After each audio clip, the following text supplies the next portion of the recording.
light within my heart, light within my thoughts, light within my words. May one and all and everything, blessed and loved ever be. Welcome. I am Sister Who.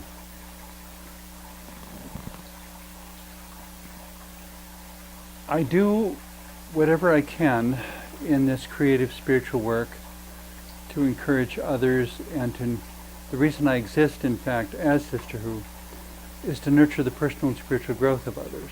And I use symbols and metaphors extensively. I do not concern myself with being an anomalous person because I'm an anomaly in so many different ways.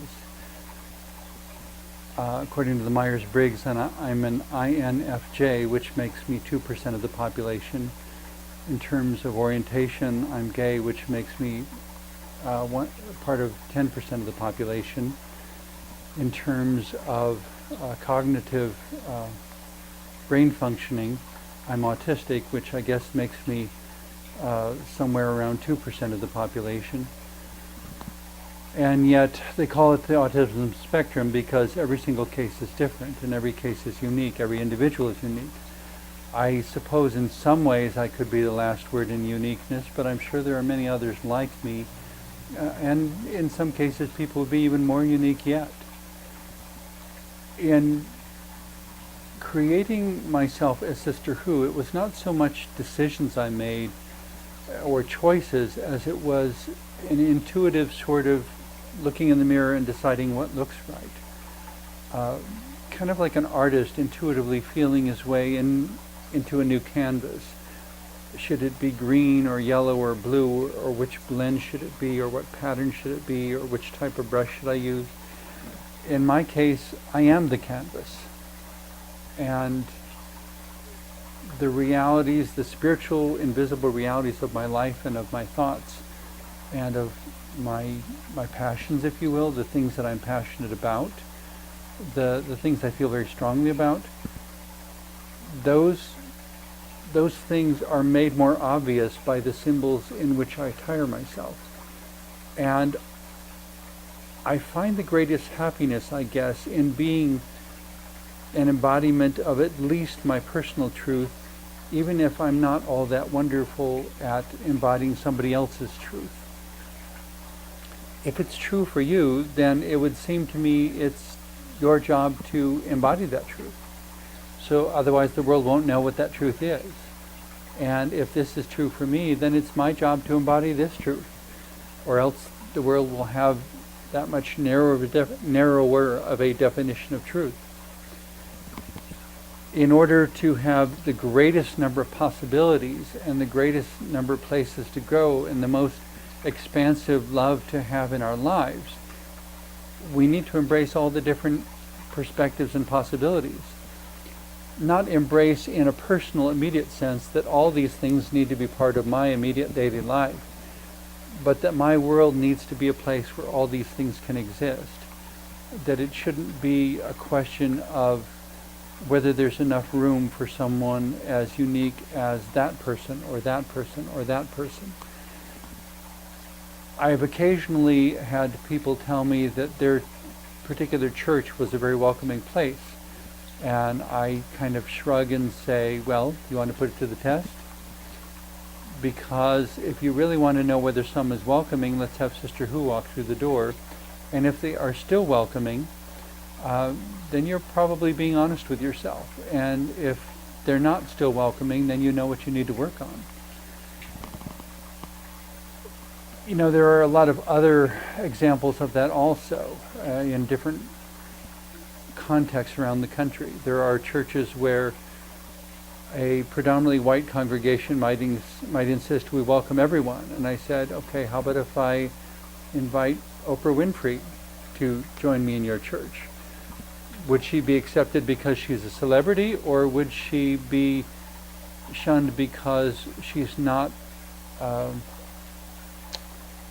don't even know, I'm not sure how Oprah wishes to be identified, I guess, African American or a black person.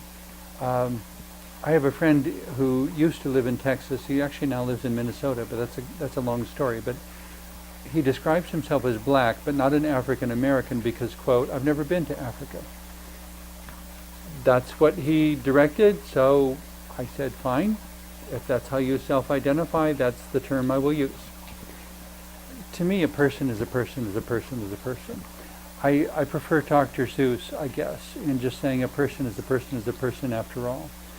That, and that's what makes the whole world of Dr. Seuss so fascinating, because you can't even really tell sometimes whether the characters are male or female, much less what race they are or what continent they came from or anything else. They may be blue or green or pink or purple or any combination thereof. They may have long hair or short hair or oddly shaped bodies, any number of things. The point, what made each character a person to Dr. Seuss was simply that each character had a unique way of perceiving, a unique way of thinking, and a unique way of speaking, and to some extent a unique language. Those are all non-material things. They're the spiritual, invisible, intellectual, cognitive part of ourselves. It's nothing you can put under a microscope and look at because it's invisible. Only part you can see and experience and measure with science is the scientific part. The so-called soft sciences of psychology are the invisible things, the things that you can't measure with a yardstick or with a scale to see how much it weighs. And yet these are the things that make us most uniquely the individuals that we are.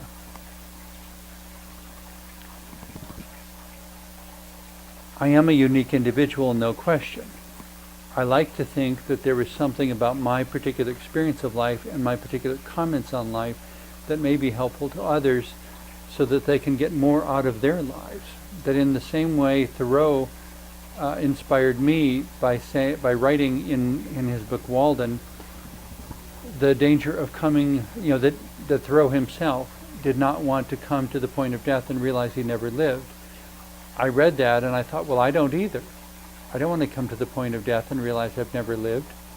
And so I go through life digging deep into something and saying, yes, but what does it mean?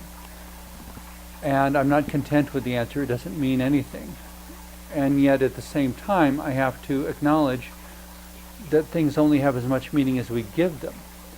On that note, though, I revert back to the story of the Velveteen Rabbit, that when he has the conversation within the book with the skin horse, where they're talking about what it means to be real and how you become real when you're loved so much that your fur wears off and your joints get loose and so on.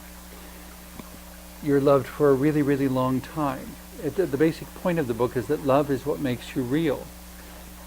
And in a similar sort of way, if we love the truest, most complete part of ourselves, or rather the truest and most complete sense of ourselves, it's not a particular part, it's not somebody's projection, it's not some particular accomplishment, but it's understanding that when I say myself, I'm talking about a multidimensional, whole and complete individual that is emotional and psychological and physical and even sexual and spiritual and everything all at once.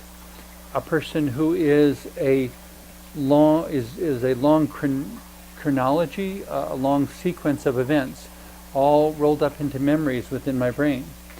That all of these memories are also part of who I am.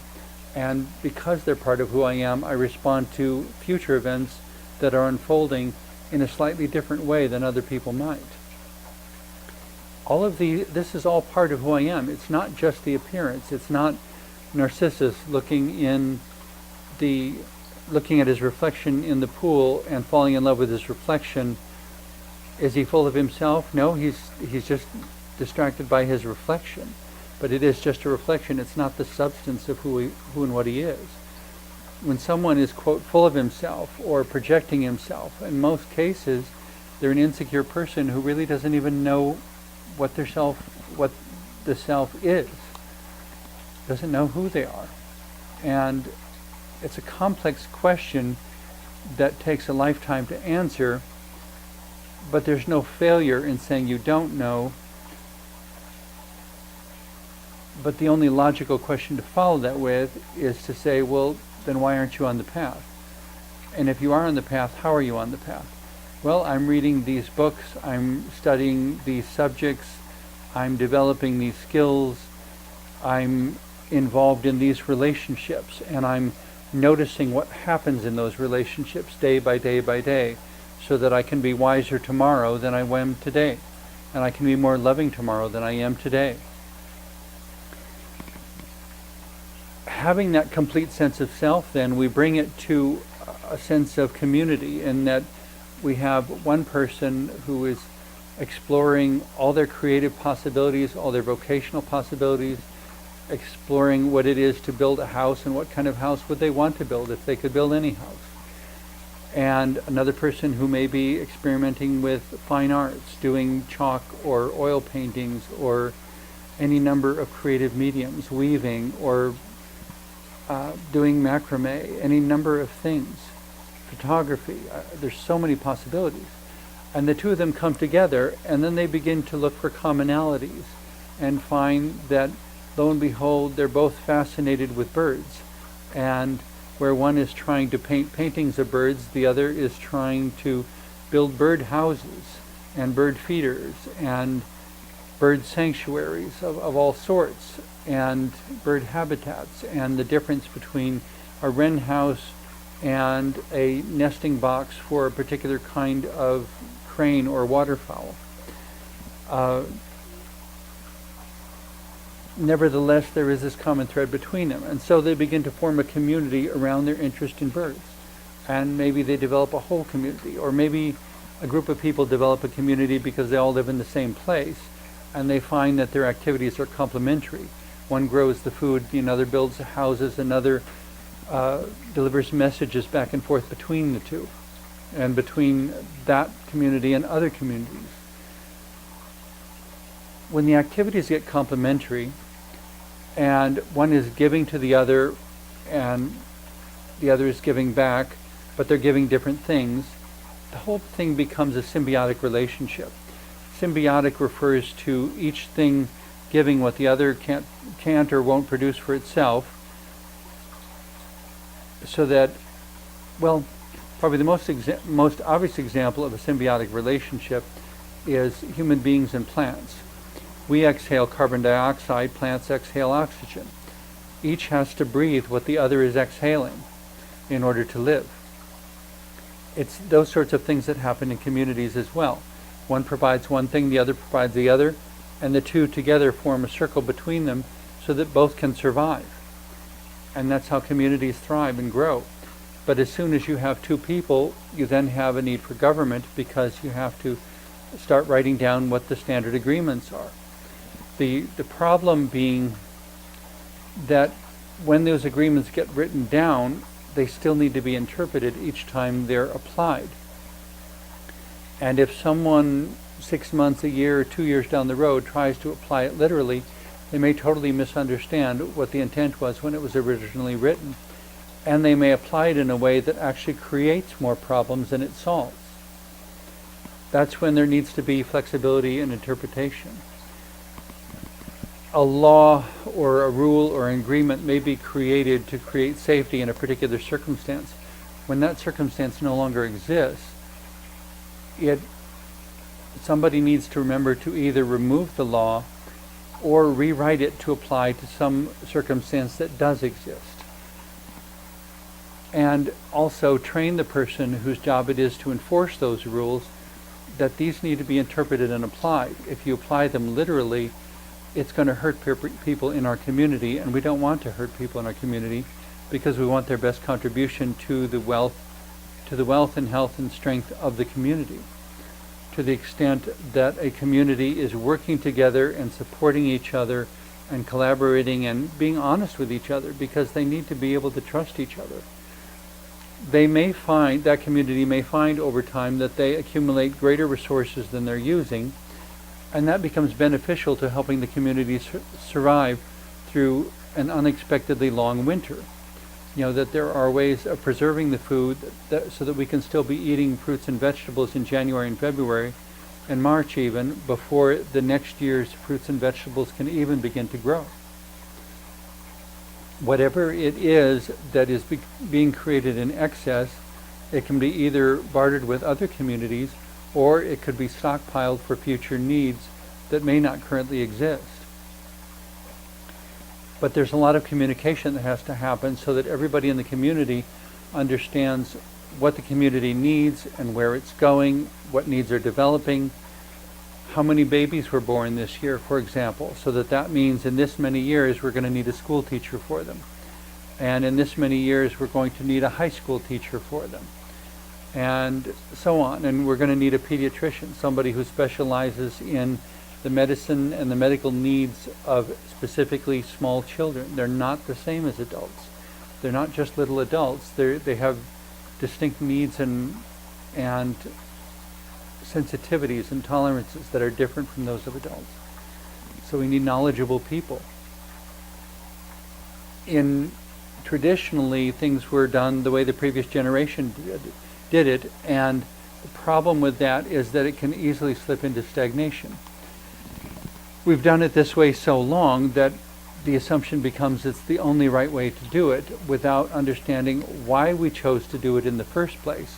It was specifically because of unique circumstances that that certain methods were chosen. And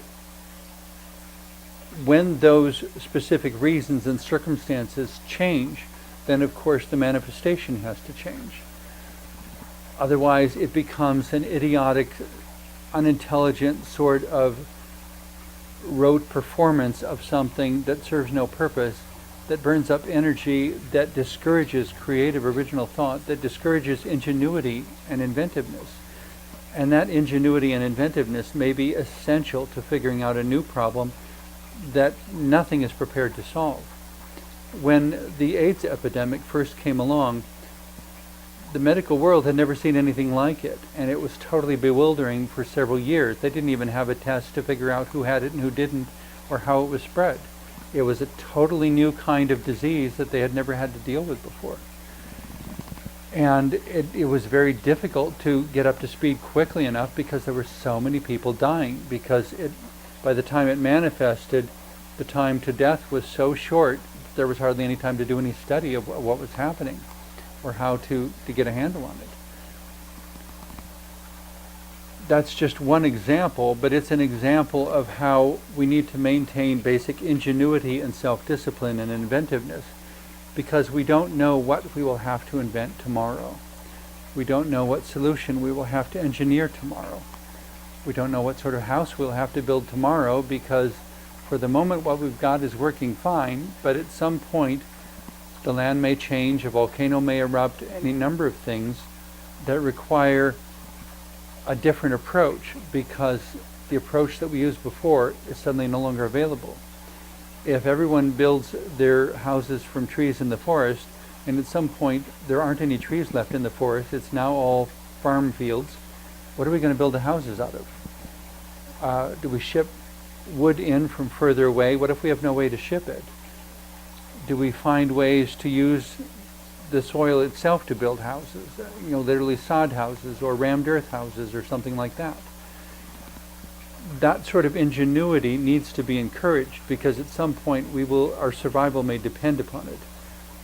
To the extent that communities do not renew themselves by nurturing their inventive, ingenious, anomalous, eccentric individuals, to that same extent the community will find itself unprepared for challenges that will arise in its future. I mean, there's no question that that life is not always going to remain the same. Even when people have tried to make life remain the same, it doesn't work, because even just the process of aging brings on needs that were not experienced earlier in life. That's why there's a whole separate classification of geriatric medicine, because the needs of the elderly are specifically different from the needs of children and the needs of middle-aged adults and the needs of young adults.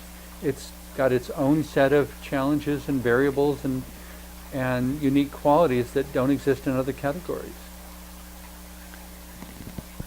To the extent that a community, any community, a local community, a state community, a regional, national, any community doesn't keep encouraging imagination and ingenuity and inventiveness and holding the government accountable and keeping the money from obscuring the truth by saying this is what you want because it will make a profit, and someone else will say but this is what you want because it's true, this is what you want because this is what the shareholders want because they want their paychecks, and someone else says this is what you want because what you're proposing is not sustainable and this is sustainable.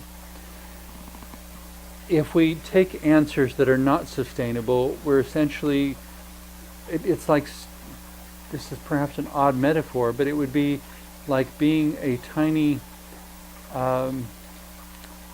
well, let's go with a slightly different, not tiny, let's go with a mouse standing on top of a pizza.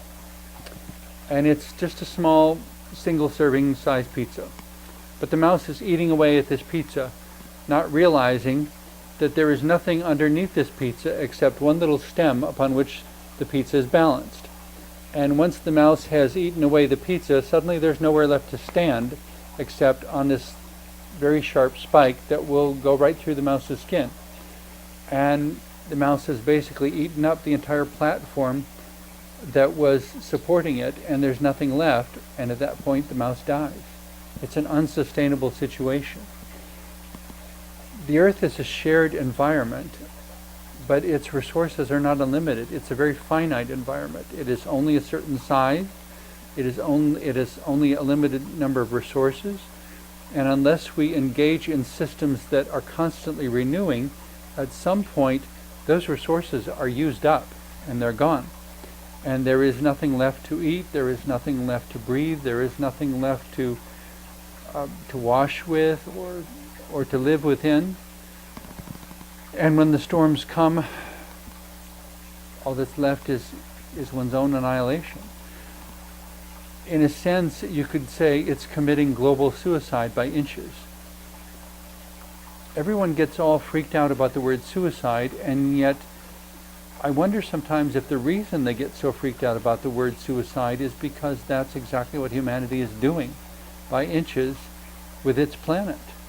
That we are consuming things, and it's only in recent times that it has become more apparent just how catastrophic the end result could be if we don't shift to renewable systems and get away from consuming the very earth beneath our feet.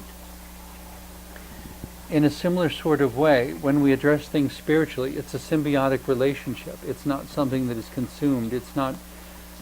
We can't be parasites using God or expecting that God is only using us, because there's no growth in that. There's no love. It's just a child playing with its toys. And God is not a toy, neither are we toys. We are living beings with a relationship to maintain, with wisdom and love to learn, with growth to embrace. This is not where it ends. Even when our life ends, to narcissistically say, as long as I don't experience it, I don't care about everybody else. That leaves one perhaps materially blessed, but emotionally and relationally and spiritually bankrupt. Instead of all that, there is the possibility of love that is always within reach, and there is the possibility of wisdom that is always within reach, but it requires a kind of openness, a kind of honesty, a kind of individually unique giving to life instead of thinking only of taking from life.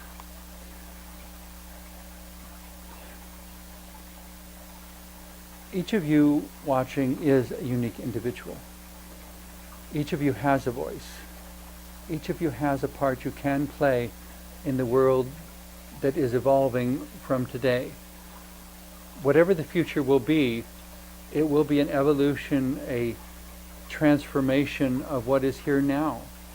There are things that can be done to what is here now, and it can change. But there is no uncaused effect in the future.